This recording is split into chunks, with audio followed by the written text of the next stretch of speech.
Esta es la tarde en el continente americano. Cuando anochece en Europa y amanece en Asia, así cae la tarde en el continente americano y transcurre la noche y el amanecer en el resto del mundo.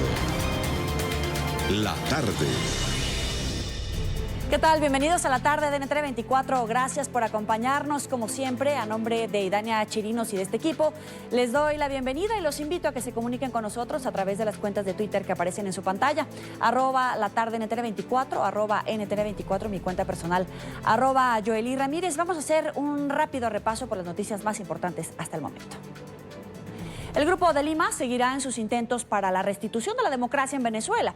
Los países miembros mantendrán la presión al régimen de Nicolás Maduro por la vía diplomática. Cancilleres, vicepresidentes y presidentes de los países que integran este bloque, el presidente interino de Venezuela, Juan Guaidó, el mandatario colombiano Iván Duque y el vicepresidente de Estados Unidos, Mike Pence, sostuvieron un encuentro previo a esta reunión. NTN 24 está en el lugar de la noticia con Carlos Eduardo Sánchez. Adelante, Carlos, un gusto saludarte. Una muy buena tarde para ti, por supuesto, Joely, para todos nuestros televidentes, los televidentes de la tarde de NTN 24. Es un gusto saludarlos desde la sede de la Cancillería. Esta es la sala de prensa. Aquí, justo aquí, hace unos minutos culminó esa declaración final de esta 11ª reunión del Grupo de Lima para analizar la situación de Venezuela. Culminó con una declaración contentiva de 18 puntos que van, por supuesto, desde la condena a la violación de los derechos humanos, a la represión que se vivió en la frontera este fin de semana, en este intento, por supuesto, del ingreso de la ayuda humanitaria internacional por los puntos de frontera entre Colombia, Venezuela y, por supuesto, Venezuela y Brasil.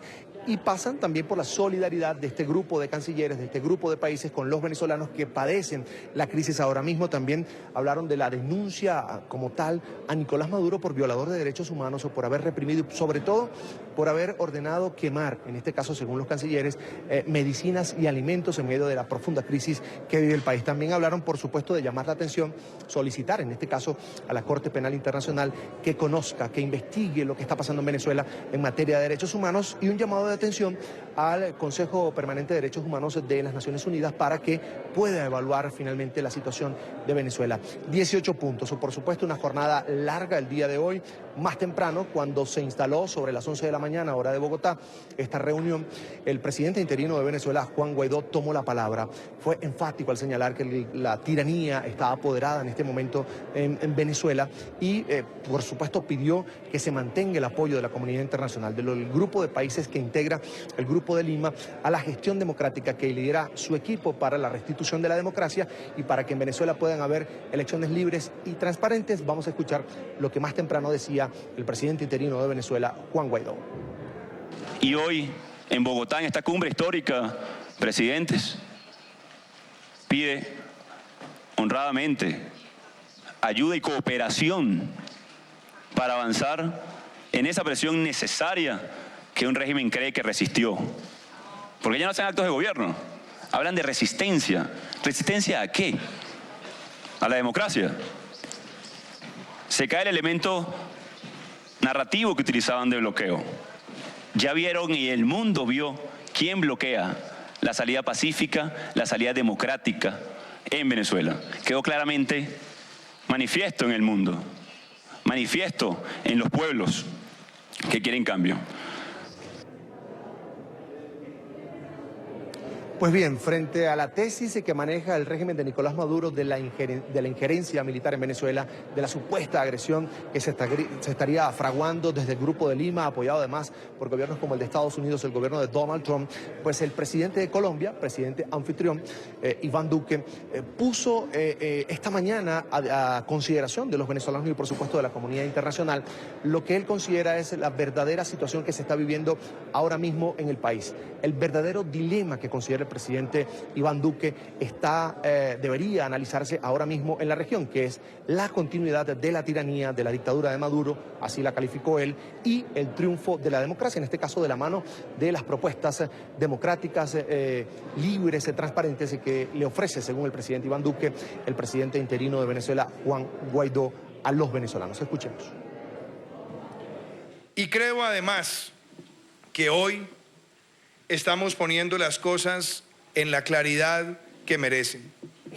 La situación que vive Venezuela no es, como lo quieren plantear desde las expresiones de la propaganda de la dictadura como un dilema entre guerra y paz. No, hoy estamos acá porque el verdadero dilema es la continuación de la tiranía o el triunfo contundente de la democracia, el triunfo de los derechos humanos, el triunfo de las libertades. Y creo que lo que ha venido haciendo el Grupo de Lima, dándole su reconocimiento al presidente Guaidó como presidente encargado de Venezuela y a la Asamblea Nacional como legítimo órgano que administra la democracia expresada en el Parlamento y en la defensa constitucional, es el camino que debe imperar y el camino que va a imperar. En representación del gobierno de los Estados Unidos asistió a este encuentro, a esta reunión, el vicepresidente ejecutivo Mike Pence. Dijo que el mensaje es el mismo que ha reiterado en este caso el propio presidente de los Estados Unidos, Donald Trump. No hay marcha atrás frente al régimen de Nicolás Maduro y manifestó que los Estados Unidos y su gobierno está al 100% con los venezolanos. Escuchemos a Mike Pence. Como el presidente Donald Trump dijo hace una semana, yo también se los digo a ustedes hoy.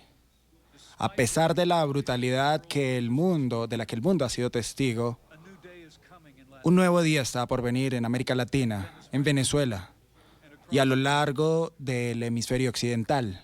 El socialismo está muriendo y la libertad, la prosperidad y la democracia están naciendo ante nuestros ojos. Y a usted, presidente Guaidó. El presidente Donald Trump me pidió estar aquí para compartir un mensaje muy simple. A usted y al pueblo venezolano. Estamos con ustedes. Estamos con ustedes. En un 100%. Permanecemos con ustedes en los Estados Unidos, a lo largo, así como todas las naciones que están reunidas aquí el día de hoy, y estaremos con ustedes hasta el día que la democracia y la libertad sean restauradas. Luego de que se leyó aquí en esta sala de prensa la conclusión de esta reunión del día de hoy del Grupo de Lima, tomó la palabra el vicecanciller de Perú, Hugo de Sela, ratificando por supuesto lo que dice el documento, que es apoyo a Juan Guaidó, a violador de derechos humanos y por supuesto por la represión que ejerce sobre quienes se oponen a su régimen y por supuesto ratificando que la solución para Venezuela es por la vía pacífica, el compromiso del gobierno del Perú, de Martín Vizcarra, de seguir presionando a nivel diplomático para sumar más voces, más gobiernos a esta gestión para que a Venezuela pueda retornar la democracia. Joelí, amigos televidentes, es todo lo que tengo a esta hora desde Bogotá. Sigan ustedes con más de la tarde. Gracias, muy buena tarde también para ti. En esta parte del programa nos acompaña Mariano de Alba, abogado especialista en Derecho Internacional y Relaciones Internacionales. Gracias por estar con nosotros, bienvenido. Muchísimas gracias. Para empezar, ¿cuál es el balance que podría hacer usted el día de hoy de esta reunión del Grupo de Lima? Bueno, a ver, varios puntos a destacar, ¿no? En primer lugar, la importancia de la reunión. Sin duda es un hecho inédito el reconocimiento que se le ha dado al presidente de la Asamblea Nacional de Venezuela como presidente encargado de la República. Creo que queda muy claro el apoyo que van a dar los países de América Latina a tratar de buscar que la situación en Venezuela sea resuelta a través de un medio pacífico, democrático y obviamente electoral. Y pues hecha esa consideración general, yo creo que hay que destacar fundamentalmente 3 puntos, ¿no? En primer lugar, la decisión patente en el documento de trasladar la búsqueda de la resolución de la situación en Venezuela a la Organización de Naciones Unidas, fundamentalmente solicitando el nombramiento de un experto al Consejo de Derechos Humanos de la ONU, trasladando la discusión al Consejo de Seguridad, cosa que va a suceder el día de mañana, una nueva discusión sobre Venezuela en el Consejo de Seguridad, y finalmente solicitándole al secretario general de la ONU pues, que active los mecanismos de buenos oficios de la Secretaría General de la ONU.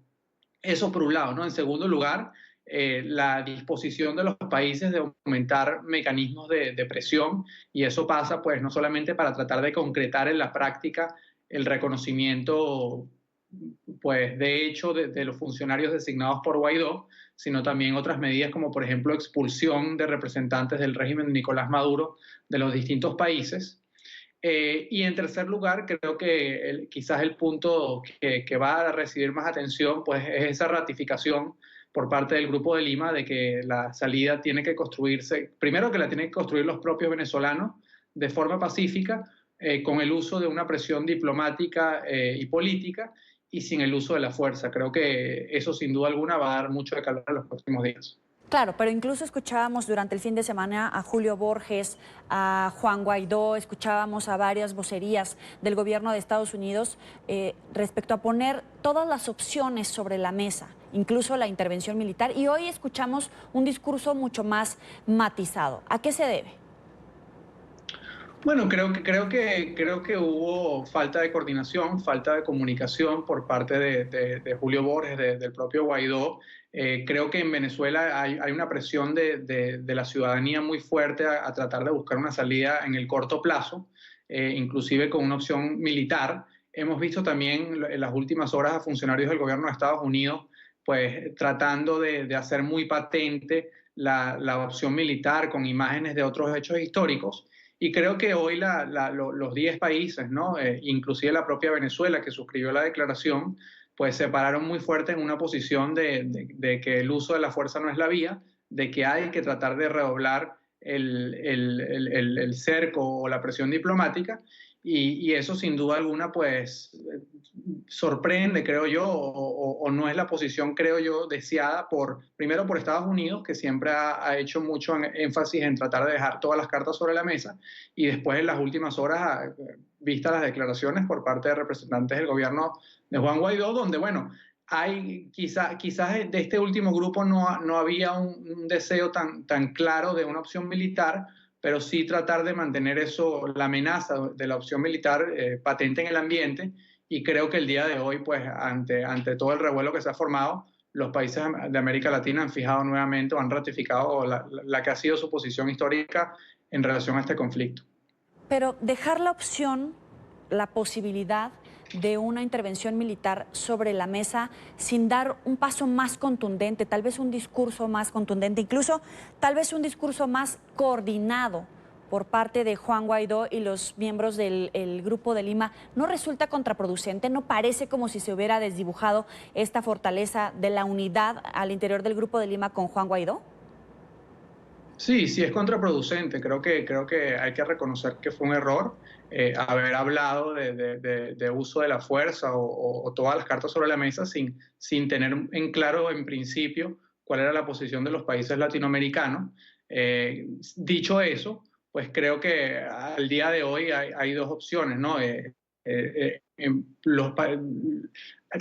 Creo que a partir de hoy se abre un debate en donde pues los países latinoamericanos han dejado muy clara su posición, inclusive Venezuela ha firmado esa declaración. Yo sí creo que vamos a seguir viendo, o hay posibilidades de que veamos un mayor aumento en la amenaza del uso de la fuerza por parte de Estados Unidos, porque esa es la posición de sus altos funcionarios, y pues quizás quien queda en medio de esa situación y tendrá que ver cómo la maneja es el gobierno de Juan Guaidó y sus representantes que operan en todo el mundo. Ahora, hay una opción que hablaba sobre más sanciones para doblegar al régimen. Con esta amenaza, solamente en categoría de amenaza, sobre la mesa contra el régimen de Nicolás Maduro y más sanciones, ¿de verdad se puede doblegar al régimen para que acepte esta convocatoria a elecciones después de un cambio en el Consejo Nacional Electoral? ¿De verdad hay espacio todavía para eso? Bueno, si nos atenemos a la experiencia, la respuesta es que no. La respuesta es que las sanciones, que las medidas diplomáticas, la búsqueda de una solución política, pues no funciona con el régimen de Nicolás Maduro. Creo que la disposición de los países latinoamericanos es tratar de llevar esa presión diplomática a niveles no antes vistos, ¿no? A niveles de inclusive, como dice la propia declaración, tratar de buscar que el desconocimiento del régimen de Nicolás Maduro se concrete en la Organización de Naciones Unidas y el representante del régimen de Maduro ni siquiera pueda sentarse en Naciones Unidas, sino que lo haga el representante de Guaidó.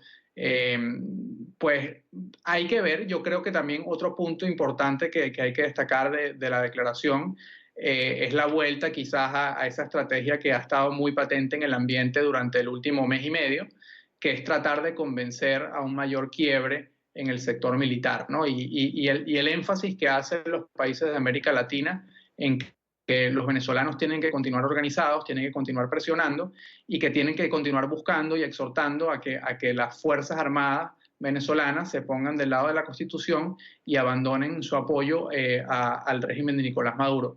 Es difícil saber si eso va a ocurrir o no. Creo que las expectativas de que eso ocurriese quedaron cortas en relación con las deserciones concretas que se concretaron durante el fin de semana, y por lo tanto, pues creo que si hay algo claro que queda luego de la reunión de hoy, es que la presión va a continuar y que esa presión no solamente tiene que continuar a lo externo, sino también a lo interno de Venezuela. ¿No es una jugada de muy alto riesgo tratar de acudir al seno de la ONU, al Consejo de Seguridad, cuando hay factores, potencias mundiales que apoyan, que respaldan a Nicolás Maduro? Sí, es una jugada de alto riesgo. Creo que de entrada lo más probable, por no decirlo muy probable, es que de esas discusiones no surja nada concreto, porque cualquier medida específica que pueda tomar el Consejo de Seguridad tiene que soportar o bypassear el veto de China y Rusia, y es muy probable que al menos Rusia lo ejerza.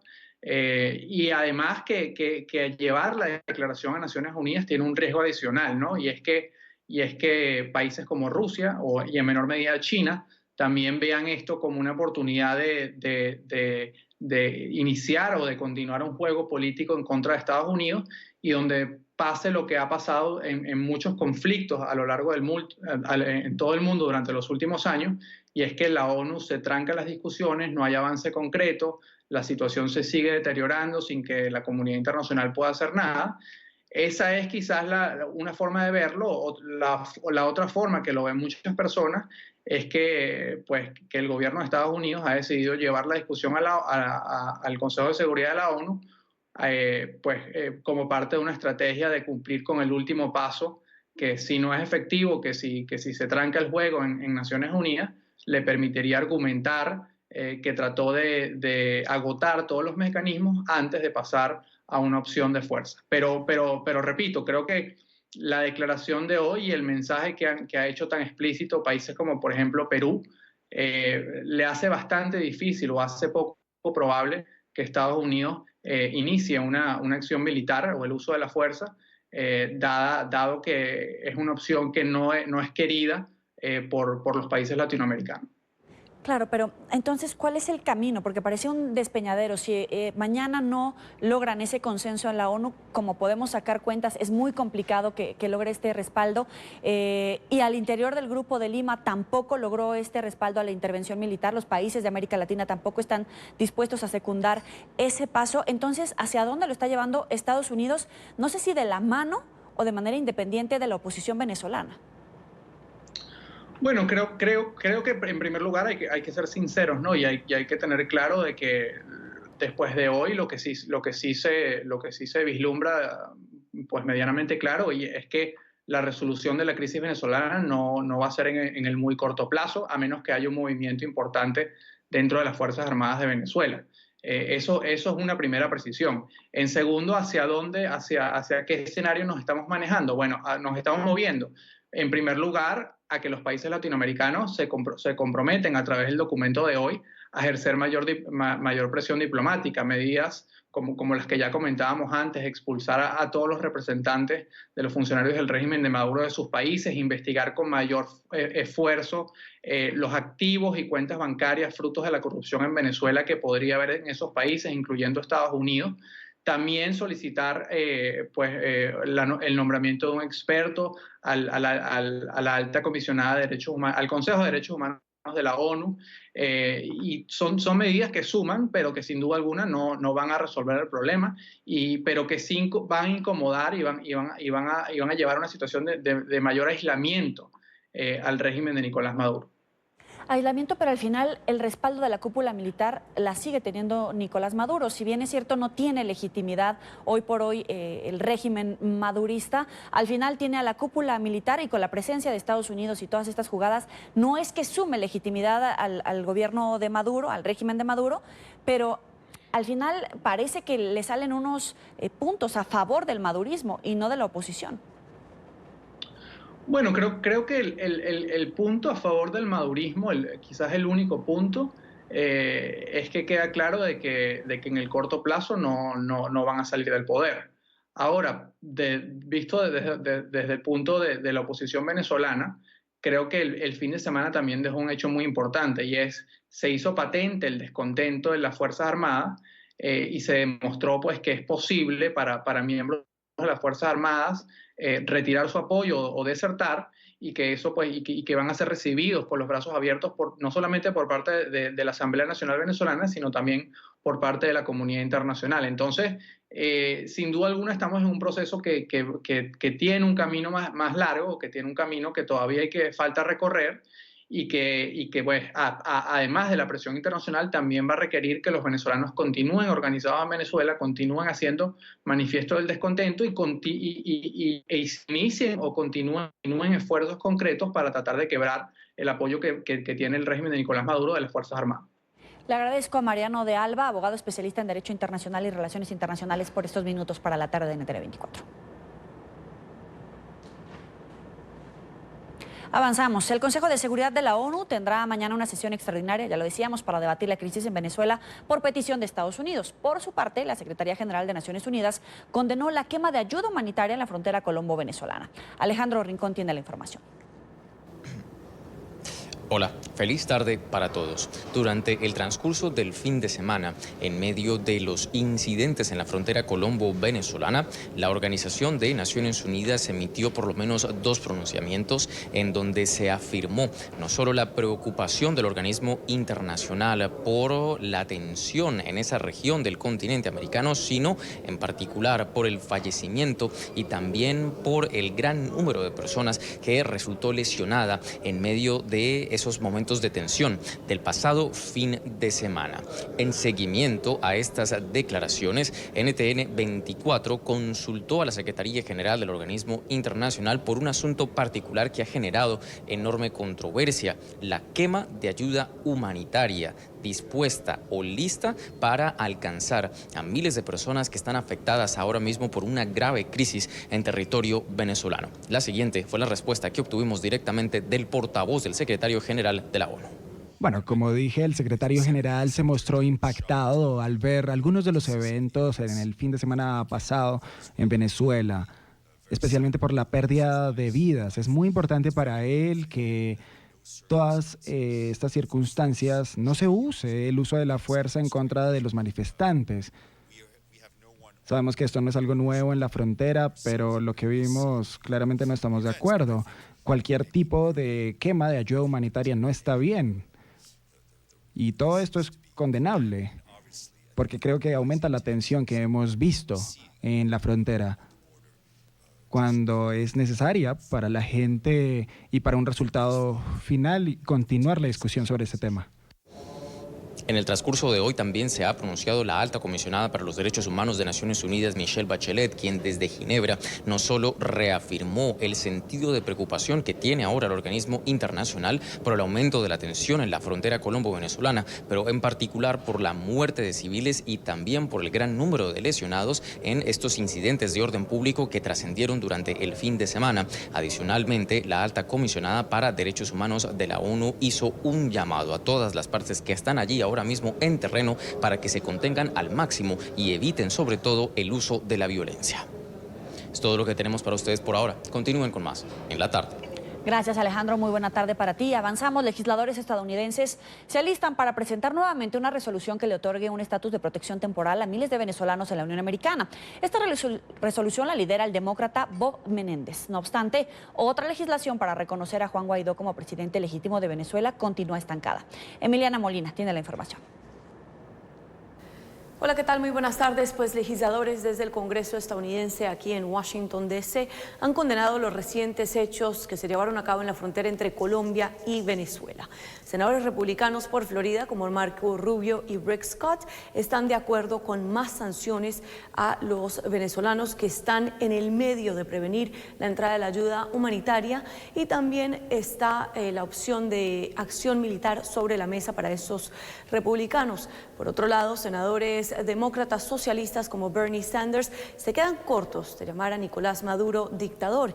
Incluso no han tomado pasos para reconocer a Juan Guaidó como el presidente legítimo de Venezuela. Sin embargo, sí han condenado el hecho de que Nicolás Maduro no dio permiso de que entrara la ayuda humanitaria a Venezuela. Por su parte, la senadora demócrata Kamala Harris, que también se está lanzando a las elecciones presidenciales el 2020, ha dicho que de ser electa como presidente de Estados Unidos, esta apoyaría una resolución para que los venezolanos que residen en la Unión Americana puedan recibir un estatus de protección temporal y puedan trabajar y vivir en Estados Unidos de manera legal. El pueblo de Venezuela está atravesando una grave crisis humanitaria. El gobierno de Maduro debe anteponer las necesidades de su pueblo, permitir la entrada de ayuda humanitaria al país y abstenerse de la violencia contra los manifestantes. Lo que pasa en Venezuela es una crisis. Las personas que han huido del régimen dictatorial de Maduro merecen seguridad y protección. Como presidente, inmediatamente extendería el estatus de TPS a los venezolanos. Es lo correcto. América debe mostrar liderazgo moral en este hemisferio. Actualmente hay una resolución en el Comité de Relaciones Exteriores del Senado para llamar a Juan Guaidó como presidente legítimo de Venezuela. Sin embargo, el senador republicano Marco Rubio y el senador demócrata Bob Menéndez no están de acuerdo en la forma en que esta resolución está escrita en un párrafo en específico, que Bob Menéndez dice que deja un poco abierto el espacio para que se pueda interpretar a que ellos están de acuerdo con la acción militar, que recordemos una gran mayoría de demócratas no están de acuerdo con esta opción. Y mientras los demócratas están un poco desorganizados en cuanto a qué tipo de acción están dispuestos a respaldar por parte de Estados Unidos en temas de Venezuela, los republicanos están mucho más organizados. Bueno, sabes, pienso que esto es algo que probablemente tú has visto, de lo que se está hablando al respecto, y es la situación que no queremos ver que siga en aumento. Si miras la situación del mundo, cerca de 70 millones de refugiados hay en el mundo. No necesitamos agregarle más a esa cifra. Y creo que es un problema lo que Maduro está haciendo en Venezuela. Por eso espero que se encuentre una solución pacífica y se tomen las medidas necesarias en favor del pueblo venezolano. Por su parte, el asesor de Seguridad Nacional John Bolton ha dicho en varias ocasiones que los militares venezolanos tienen dos opciones: respaldar la democracia en Venezuela, proteger al pueblo venezolano y permitir la entrada de la ayuda humanitaria, o atenerse a más consecuencias y más sanciones. Esta es toda la información que tenemos desde el Congreso. Emiliana Molina, regreso al Centro Internacional de Noticias. Gracias, Emiliana. Y ya son 167 los militares venezolanos que han huido del régimen de Nicolás Maduro. El gobierno de Colombia reporta la llegada diaria de los uniformados a su territorio. Se han presentado ante el presidente interino de Venezuela, Juan Guaidó, y lo han reconocido como su comandante en jefe. Algunos lo hacen solos y vestidos con su uniforme, y otros de civiles con sus esposas e hijos. Muchos tienen que recurrir a las llamadas trochas o caminos por el río para poder dejar territorio venezolano. Nuestra enviada especial a la frontera, Idania Chirinos, recorrió los pasos improvisados y habló con ellos. Este es el informe. Los militares venezolanos que están pasando a través de las trochas lo están haciendo de la siguiente manera, y lo pueden ver aquí. Traen el uniforme en una bolsa, en un maletín, doblado en alguna parte que no sea visible, en dado caso de que las autoridades venezolanas los encuentren en el camino. A mis espaldas, a la derecha, hay uno de ellos a quien hemos encontrado en la trocha. Se está cambiando, está colocándose el uniforme para poder ingresar a territorio colombiano con el uniforme puesto y presentarse a las autoridades. Cuéntame, ¿sargento de Guardia Nacional? Sí, señor. ¿Por qué está saliendo de Venezuela? Bueno, para nadie es un secreto lo que estamos viviendo nosotros allá en Venezuela. Nosotros estamos de manera, como decirlo, de prisioneros. Nosotros no podemos pensar diferente a ellos porque simplemente nos meten presos.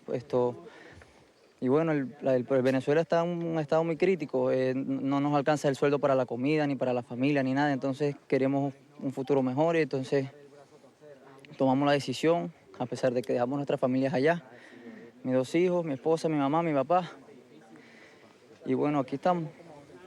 Sargento, entiendo que los están obligando a entregar armamento y uniformes a miembros de los colectivos.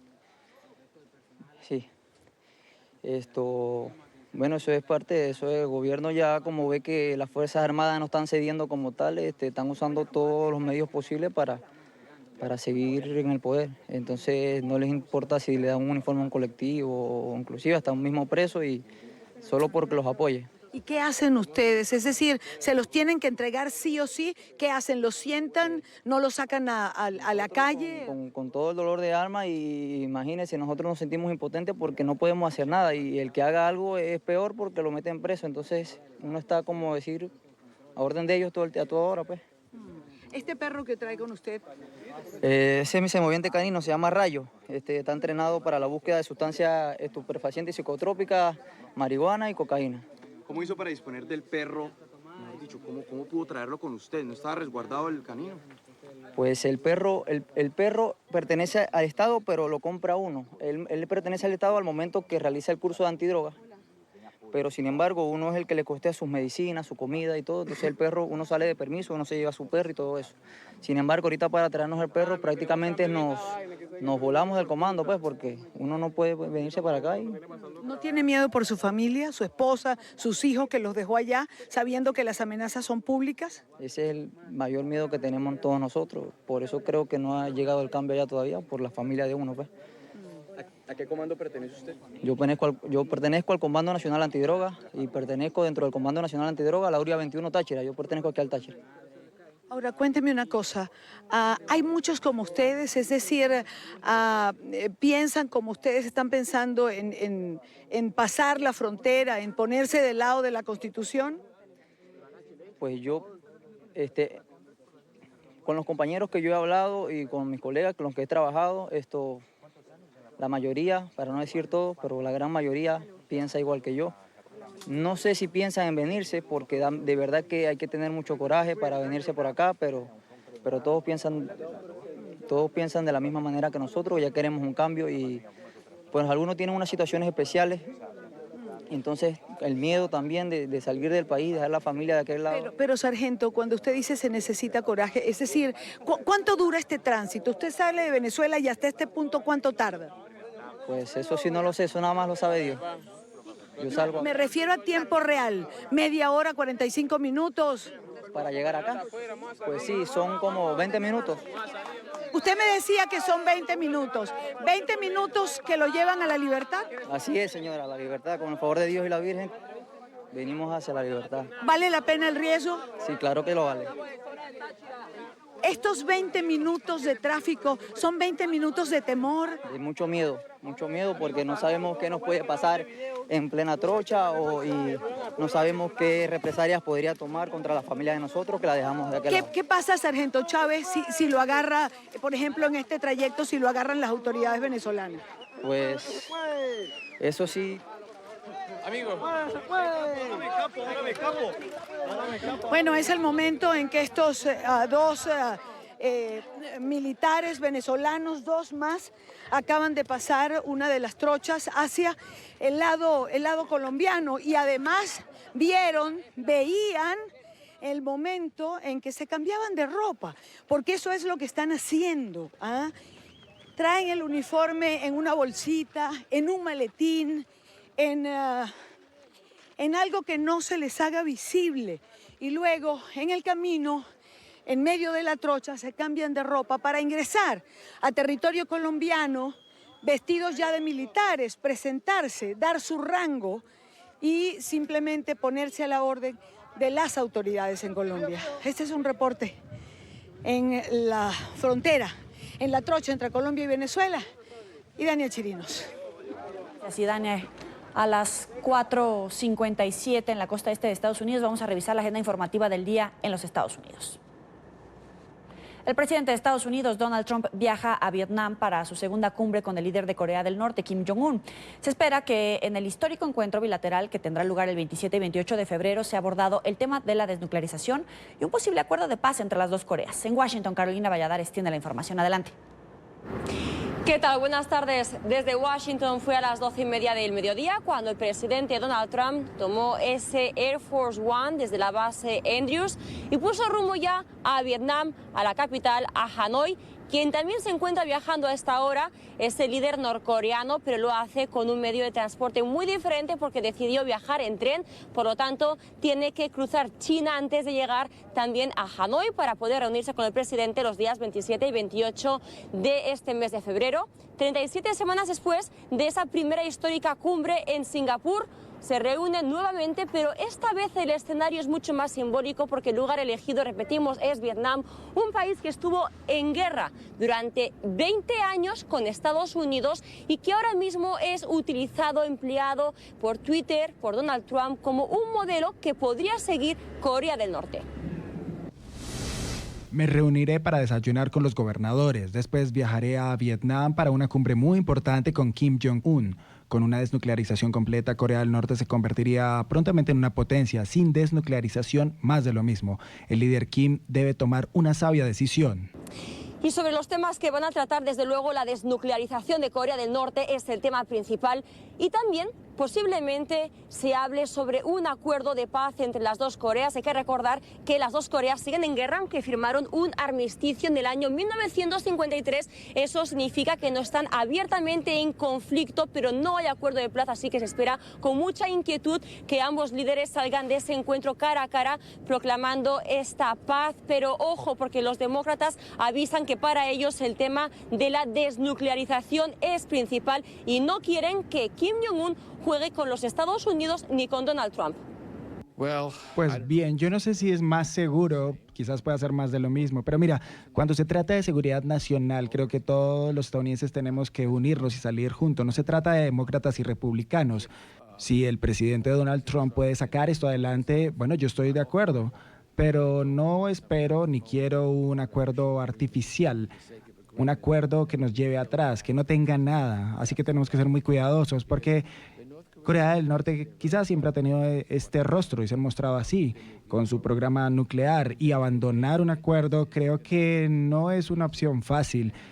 Kim Jong-un tiene mucha publicidad de esto por lo que ha hecho y no me importa si el propósito al final es conseguir o no el tema de un acuerdo, sino que nuestra preocupación debe ser, en caso de que algo salga mal, una pérdida para ambos lados. Así que yo personalmente me muestro optimista, pero quiero asegurarme que Estados Unidos no está jugando.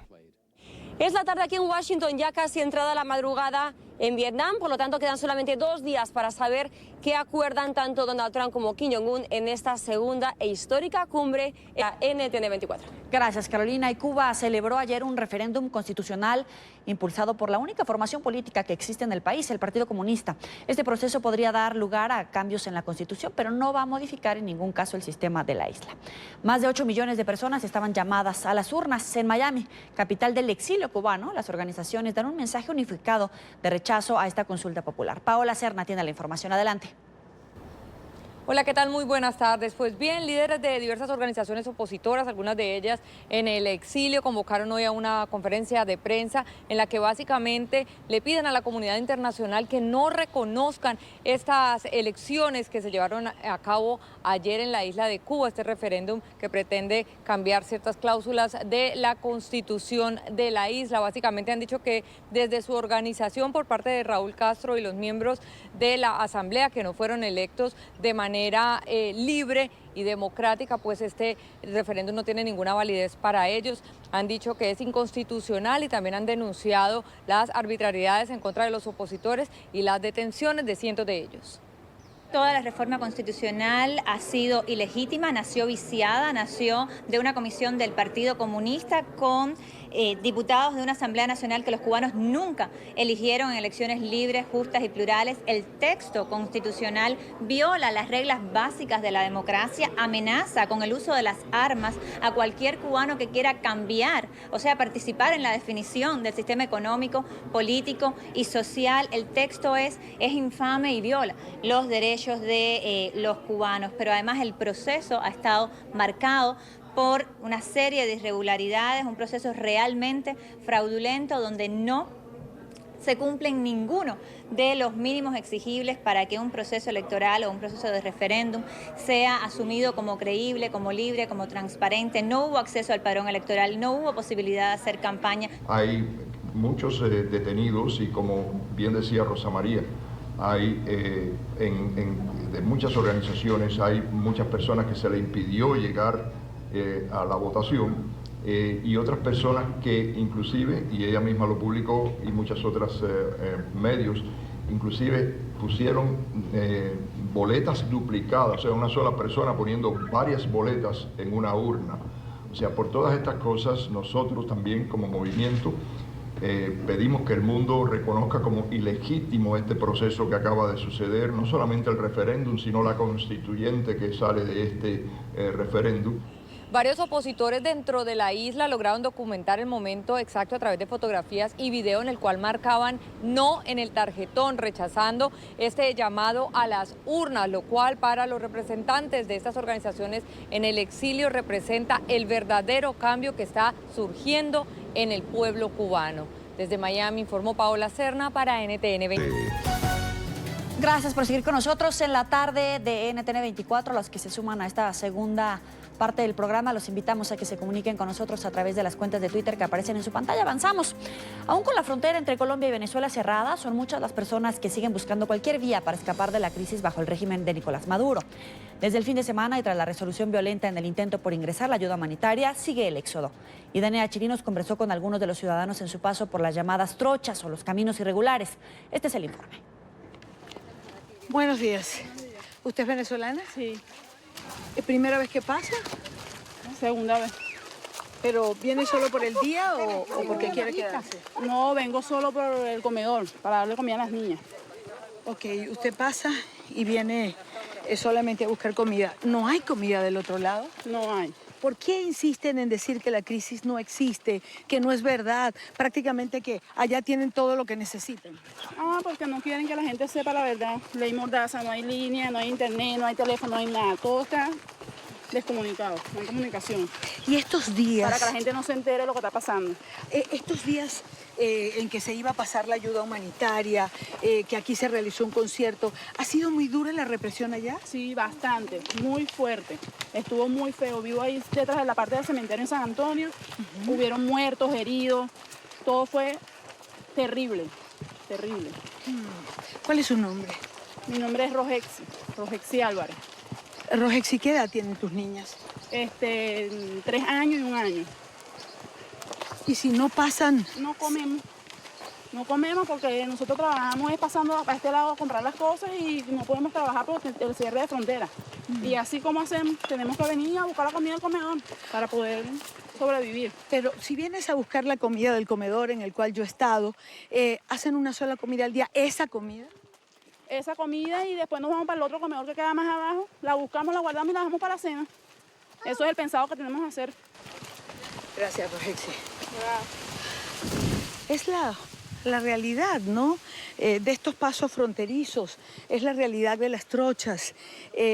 Para los habitantes de frontera en este momento, sobre todo los venezolanos, si hay un punto cerrado, pues no es problema, esto es lo que usan. Y ustedes lo acaban de escuchar, si no pasa y no va al comedor, no come. Es decir, si no vienen y no se alimentan en Colombia, no se alimentan en Venezuela porque simplemente no hay comida. Esa es la realidad de Venezuela. Por más que intenten ocultarla, por más que intenten negarlo, por más que a diario nos repitan que allá no pasa nada y que todo está bien. Ahora vamos por la frontera con Brasil. También siguen llegando soldados venezolanos en busca de refugio. Hoy se presentaron ante las autoridades brasileñas 2 uniformados que prestaban apoyo a inmigrantes de Venezuela. Ambos vestían de civiles y se identificaron como militares cansados de la que calificaron como dictadura de Nicolás Maduro. Además, reconocieron a Juan Guaidó como presidente interino. Ya no queríamos en realidad estar apoyando, pues, ¿me entiendes? Lo que está sucediendo. Entonces decidimos venir y estar con lo del nuestro nuevo presidente Juan Guaidó, y queremos también tener enlace con él. Nosotros nos venimos por nuestra propia voluntad. Ya estamos aquí, ya hicimos lo que hicimos, ya no podemos aceptar más eso, la dictadura de Nicolás Maduro y su gente, pues.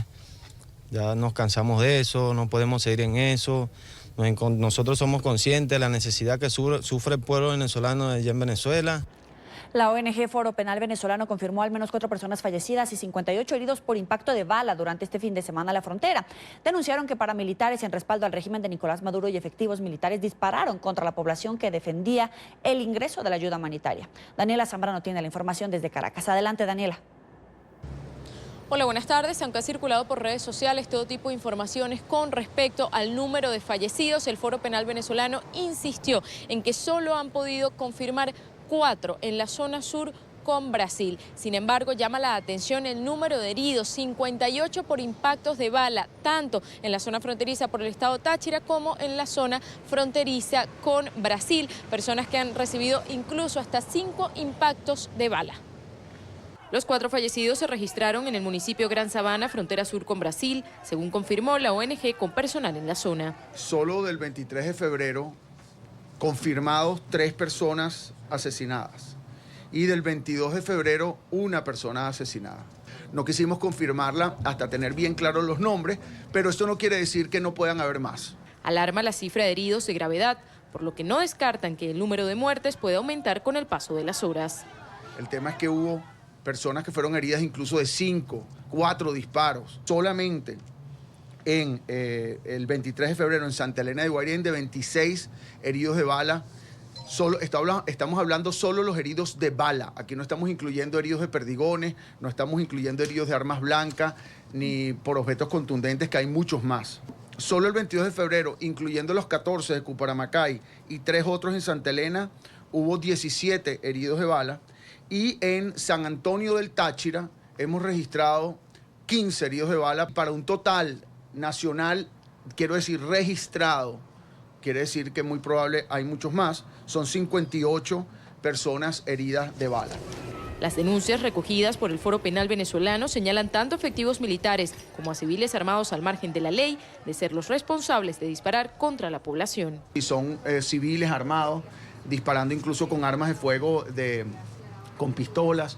Tenemos, sí, Guardia Nacional, tenemos varios casos de Guardia Nacional que han disparado. En la zona de Cuparamacay tenemos que fue el ejército en combinación con la Guardia Nacional la que entró y disparó. Esa es la información que tenemos.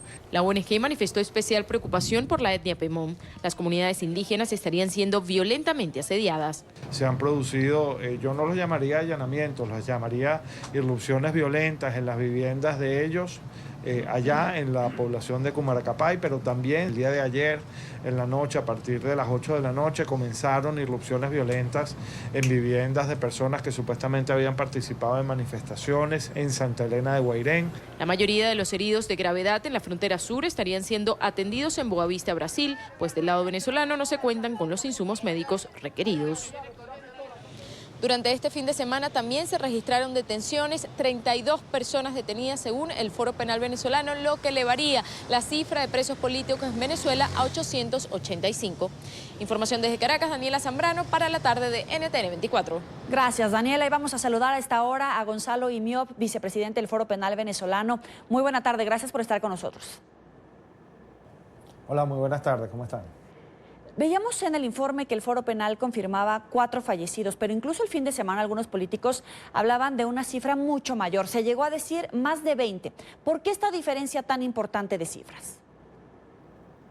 Bueno, está absoluta y completamente confirmado que entre el 22 y 23 de febrero de 2019, en lo que es el borde sur de Venezuela, la frontera sur de Venezuela, en Cumaracapay y Santa Elena de Guairén, fueron asesinadas 4 personas. Tenemos una persona, Zoraida Rodríguez, que fue asesinada en Cumaracapay el 22 de febrero y 3 ciudadanos que fueron asesinados durante lo que fue la represión del 23 de febrero en la zona de Santa Elena de Guairén.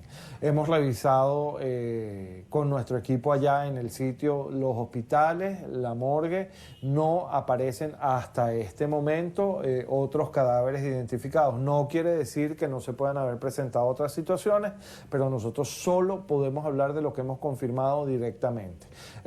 Con respecto a esas otras denuncias sobre 25 asesinatos, incluso hay gente que habla de más casos, hemos hecho un llamado a estas personas a verificar, a corroborar esa información, a reportarla a nuestro centro de denuncias para que nuestros equipos puedan corroborarla, pero yo quiero insistir de nuevo, más allá de que tenemos cerca de 50 heridos de bala en estos 2 días en esa zona sur, en lo que es Cumaracapay y Santa Elena de Guairén, no tenemos reportes, sino de 4 asesinados concretamente. Ahora, según las denuncias que han podido recoger en el terreno, ¿quiénes son los agredores? ¿La GNB, civiles armados? En efecto, es una combinación de las 3 cosas. Se trata, en Cumaracapay, por ejemplo, intervino directamente el Ejército en conjunto con la Guardia Nacional. Allí tenemos un total de 14 heridos de bala, más otro bloque importante de lesionados por objetos contundentes y otros elementos. Por ejemplo, en Santa Elena de Guairén tenemos cerca de 40 heridos de bala también. En este caso intervino no solo la Guardia Nacional, sino también grupos de civiles armados irregulares que se identificaron como colectivos afectos al gobierno de Maduro y fueron también los autores de estas lesiones, estos disparos que hirieron en esa localidad, Santa Elena de Guairén, a cerca de 40 personas también. Ahora, desde un principio hubo preocupación por los Pemones. Queremos profundizar. ¿Cuál es la situación en la que se encuentran las comunidades indígenas? Bueno, la persecución contra los pueblos indígenas no comenzó este fin de semana que acaba de pasar, comenzó desde hace tiempo ya. El 23 de enero, por ejemplo, fueron detenidos en todo lo que es el estado Amazonas 9 indígenas de diferentes etnias, más 2 adolescentes que en este momento también están sujetos a proceso penal. Los adultos, los 9 adultos detenidos de diferentes etnias indígenas, hablo de Piaroas, Puinave, etcétera, siguen presos en este momento por las protestas del 23 de enero, pero en esta situación, particularmente este fin de semana que pasó, se dio en Cumaracapay el arresto de 9 ciudadanos indígenas pertenecientes a la etnia Pemón que al día de hoy, en este momento, mientras nosotros hablamos, hoy ya 25 de febrero, están desaparecidos, no se conoce cuál es su paradero, la autoridad se ha negado a reconocer que los tiene arrestados. El reporte que nosotros tenemos es que fueron arrestados por funcionarios del SEBIN que irrumpieron violentamente en sus casas y se los llevaron. Y también tenemos la situación de un ciudadano detenido en Santa Elena de Guairén, también en principio habría estado desaparecido en los primeros momentos, en este momento también estamos tratando de ubicarlo. Esto quiere decir que la persecución contra el pueblo indígena primero no es nueva, ya tiene bastante tiempo articulándose y luego tiene 2 dimensiones, la dimensión de la neutralización de los dirigentes, de los líderes indígenas a través de su arresto, de su persecución injusta, de su persecución arbitraria, pero también una vertiente de persecución y de represión que tiene que ver ya con el atentado directo contra su integridad física y eventualmente contra su vida. Eso está pasando en este momento. Mientras nosotros estamos hablando acá en este momento, los indígenas de Cumaracapay están escondidos en la selva. Si tú vas al poblado de Cumaracapay, está prácticamente vacío. ¿Por qué? Porque la acción represiva ha sido tal que ha obligado a los indígenas que allí están, que allí permanecían, a replegarse en la selva y están evidentemente muy asustados, muy preocupados de lo que les pueda pasar. Ahora hubo una grave denuncia sobre la utilización de presos comunes llevados a la frontera para amedrentar a la población. ¿Qué información maneja el Foro Penal al respecto? Bueno, en efecto sabemos que hace aproximadamente una semana se produjo una especie de acto en la frontera, ya en el Táchira, en el cual supuestamente se hacía un compromiso entre un grupo de reclusos que había llevado para allá la ministra Iris Varela y las fuerzas de seguridad para de alguna manera luchar contra lo que iba a ser la llegada de la ayuda humanitaria. Nosotros sí sabemos y sí tenemos confirmado que en todos los estados fronterizos intervinieron grupos de civiles armados irregulares de los denominados colectivos, pero no podemos afirmar en este momento que esos grupos irregulares hayan estado integrados además por reclusos. Habría que investigarlo. Es posible, pero lo que sabemos es que se trata de grupos de civiles irregulares armados que se identifican como colectivos afectos al gobierno de Nicolás Maduro. Para finalizar, vimos cómo lamentablemente un camión con ayuda humanitaria se incendiaba en la frontera. ¿Quemar ese camión constituye un crimen de lesa humanidad o cómo deberían actuar los organismos multilaterales al respecto? Sí, ciertamente en nuestro criterio se trata de crímenes de lesa humanidad y el estatuto, la regulación internacional que debe ser aplicada en este momento es el Estatuto de Roma de la Corte Penal Internacional que regula las modalidades de crímenes de lesa humanidad, que además está plenamente vigente tanto en Venezuela como en Colombia. Le agradezco a Gonzalo Imio, vicepresidente del Foro Penal Venezolano, por estar con nosotros aquí en la tarde de NTN 24. Gracias a ustedes. Buenas tardes. Y en Venezuela hay frustración luego de ver cómo funcionarios del régimen de Maduro quemaron parte de la ayuda humanitaria que serviría para salvar la vida de los enfermos, además para alimentar a miles de ciudadanos que no tienen acceso a los alimentos básicos. Hoy exigen a la comunidad internacional que intervenga, de lo contrario se agudizará la crisis. Este es un informe de Oliver Fernández desde Caracas. Estas imágenes causaron impotencia, rabia y frustración. Alimentos y medicinas en llamas, frente a enfermos y a quienes no tienen cómo alimentarse. Desde la capital venezolana calificaron el hecho como un crimen. Que es un crimen para la humanidad. Pero los venezolanos necesitamos. Mira, mi esposo viene ahorita del médico y estamos buscando macrodantina y ya hemos recorrido 3 farmacias y no hay. Y tiene que tomarlo durante 3 meses. O sea, ahorita palia todas las farmacias a ver si lo conseguimos. Vi el camión en llama y me dio dolor, porque vi muchos niños. Yo tengo familia enferma también. Tengo a mi nieto también que lo van a operar. Y hay medicamentos que no se consiguen. Entonces me da dolor porque tengo familia. Tengo una tía con cáncer que yo la estoy llevando al hospital y no la han podido operar, ya lleva el cáncer en 3er grado por no tener los medicamentos. Mientras tanto, desde el madurismo celebran como un triunfo que no haya entrado la ayuda humanitaria y además persiste la amenaza. Así que ayer solamente vieron un pedacito así de lo que nosotros estamos dispuestos a hacer por defender los derechos legítimos de Venezuela. Eliani Sanabria es madre de una niña. La pequeña está recluida en el Hospital JM de Los Ríos. Asegura que los venezolanos sí saben de lo que son capaces de hacer desde el gobierno. A diario lo viven en los hospitales. Nos sentimos frustrados porque estamos en una situación demasiado precaria. Y estamos hablando de niños, de personas, de seres humanos que también se están muriendo en muchísimos hospitales. Aquí se ven muchísimas situaciones que necesitan de verdad medicamentos y no hay. Entonces tienes que correr para miles de fundaciones para que te lo puedan aportar y muchas fundaciones no lo tienen. ¿Ves? Y o sea, es difícil pues estar aquí y que no sepas qué es lo que va a pasar el día de mañana con tu hijo. Internacionalistas aseguran que los ciudadanos se confiaron de la entrada de la ayuda humanitaria sobre la base de un criterio racional y se encontraron con un régimen que ha demostrado ser un mal padre de familia. Simplemente es una demostración más, una manifestación más de un régimen que le da la espalda y antepone su permanencia en el poder a lo que es ayudar y ser un buen padre de familia en el sentido de garantizar la salud, la alimentación y la seguridad integral de los ciudadanos venezolanos, con lo cual ya se puede descartar de todas el hecho de que existe gobernabilidad democrática en Venezuela. Ante la negativa del gobierno de Nicolás Maduro de dejar ingresar la ayuda humanitaria, los ciudadanos consideran que es necesario una intervención internacional pacífica para salvaguardar la vida de los ciudadanos. En Caracas, soy Oliver Fernández, NTN 24. Vamos a una pausa aquí en la tarde, ya regresamos. Los invito a que se suscriban a nuestro canal en YouTube NTN 24. Allí podrán encontrar todo el contenido multimedia, nuestras entrevistas, reportajes y la señal en vivo. Recuerden conectarse www.youtube.com/NTN 24.